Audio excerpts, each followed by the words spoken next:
If you wanna know what's cooking, watch Running 999.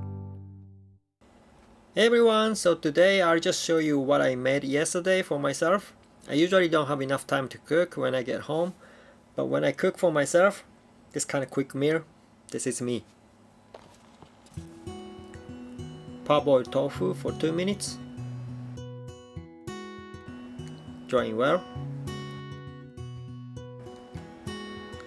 Chicken stock. I just use Chinese chicken stock powder. Corned beef or corned meat. Add it to the stock. Also drying tofu.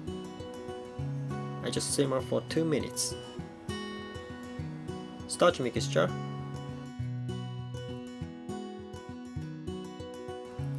Let's make it thicker. Soy sauce to taste, and sesame oil to enhance the flavor. It's done. It's funny, right?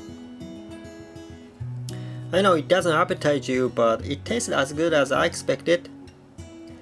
So do you guys actually cook for yourself? Especially a bachelor like me? What do you guys actually cook? Do you cook fancy looking food for your daily life? Well, I don't. Maybe this is not for the video, but I hope you can still enjoy it. Okay, thanks for watching and see you guys in the next video. Bye bye.